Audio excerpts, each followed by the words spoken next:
Hello, welcome back to my channel. We are back at it again with another HRCYED recommendation. We have reached the animal families. So basically that means you have to read, I also have to read 5 books with animals from 5 different families. So for example, fish, reptiles, dogs, cats, you know. So you can't read 5 books with dogs on the cover, even though that could be tempting. Yeah, first up I have some recommendations for you, and then I have a TBR of my own, and I am more than happy to take recommendations if you have any, because surprisingly there are a lot of books with birds on the cover. So like that should be easy to find for everyone. And I'm also starting out with a bird on the cover because we are starting out strong with 6 of Crows. If you haven't read this one yet, you definitely should. It's about 6 people who are coming together to perform a heist, and we learn like how these people have met, how they know each other, and how they come to know each other. There's action, there's romance, there's mystery and plot. Amazing. And it is a duology, so if you want to use it for the fantasy duology prompt, you can do that too. Then for a wolf, we have Wolf by Ryan Groudin, and this is a alternate history, what if Hitler won the Second World War. So basically, Yael joins this motorcycle race in order to get close to Hitler, because the winner of the race will get to meet Hitler at a banquet in Tokyo, I think is where they end up. Yeah, so she wants to get close to him to kill him. And this is also a duology. So for a polar bear, you can read The Golden Compass. This is like older, middle grade, younger YA about Lyra, whose friend is kidnapped by a secret organization, and she sets out to save him. And in the process of that, she figures out that there is like the secret organization is working to do nefarious things in the name of God, really. Yeah, so she sets out to save her friend and ruin their plans with the help of, amongst others, a polar bear. You can also read Paladin's Grace, because there is a mouse on the cover here, and Grace also has a, now I've forgotten what she calls it, but it's sort of like, I assume, like a mix between a ferret and a cat. I believe it's a fantasy animal. I'd never heard of it before, at least. So yeah, but there's also like mice or rats on the cover, so you can count that at least. And this is about Stephen, who is a paladin to a dead god.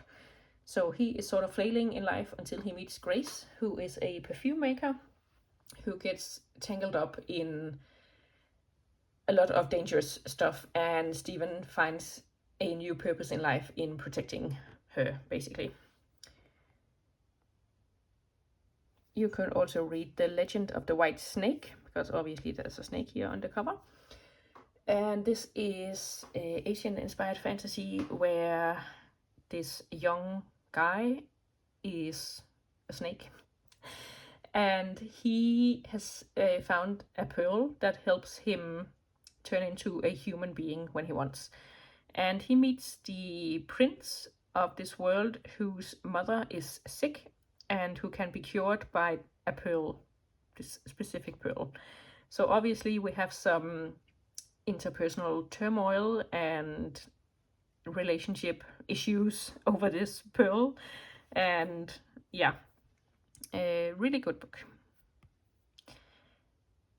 If you don't want to read 6 of Crows, you can also read How to Solve Your Own Murder, because here are also birds on the cover, and like the title would suggest, this is a murder mystery. I believe it's the main character's aunt, grandma, some sort of family member who is convinced, like when she was young, she went to a psychic, and the psychic told her that you will be murdered, basically.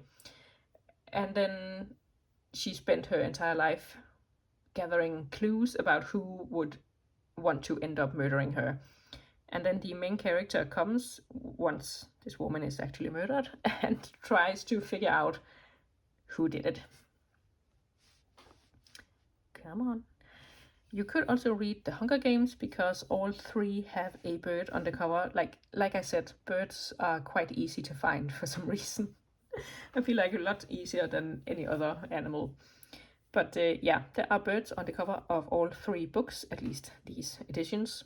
And The Hunger Games is a modern classic. I stand with Jack Edwards on that one. Yeah, and I actually recently reread them all, and they stand up like 100%. So that's my recommendations for you guys. So as for my own TBR, again, birds, they are everywhere.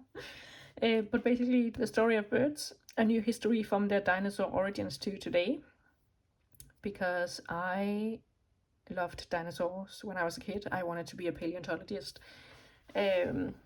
Yeah, so this one should be really interesting.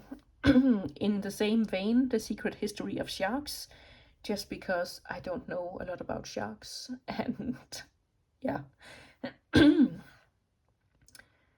not a lot to say about that. Then we have the Gin Butt of Shantyport, and I feel like this creature, I'm gonna call it a monkey. I'm not sure it's like a human world monkey, if you will, and not a sci-fi world monkey creature.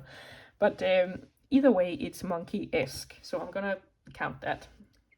Again, the synopsis is not super enlightening, but it does say a mashup of Aladdin and Murderbot, and I do love the Murderbot series. And this is the city of Shantyport that is sinking, and people are wondering, should they get out or should they stay? And it does say here that Bador, I don't know, is a small monkey, so I'm gonna count that. Who wants to leave, and Lena would like to stay, but there are forces working against them, so I guess we'll see what happens. Then I found Not for the Faint of Heart, and basically because I read Gwen and Art Are Not in Love by Lex Croucher and really enjoyed it. So I saw this one and figured I'd read that one too. This is a retelling-ish of Robin Hood and His Merry Men. So you could also use it for remix, which I might actually do, because I feel like that is kind of a hard one to find, just because you don't really know, or often you don't really know, if a story counts as like a retelling until you are reading it. Yeah, so a retelling of the Robin Hood legend, but with Robin Hood's granddaughter, I believe, having taken over these merry men, and they were supposed to kidnap the equivalent of the sheriff, the Nottingham sheriff, but they kidnapped the assistant instead. And yeah, the assistant doesn't seem too bothered about having been kidnapped, so we'll see. And obviously that was a horse on the cover. And then for the last one, I found Cats. And this is Agnes Aubert's Mystical Cat Shelter by Heather Fawcett. And she's the one who wrote the Emily Wilde trilogy, which I pretty much enjoyed. I would say the first and second book were the best, and then the third one kind of didn't really hit the spot for me. But I'm interested to see what she's going to do with another story. And this is obviously about a cat shelter, and Agnes just trying to take care of these cats, even though her neighbors and landlords are against her having so many. Yeah, so those were the books that I plan to read. So cats, horses, monkeys, sharks, and birds. I do feel like those are very different types of animals, so they should fulfill the requirements. Let me know what you are reading. Do you have any favorite animals that you are trying to collect, if you will. And thanks for watching. I'll see you soon with another video. Bye!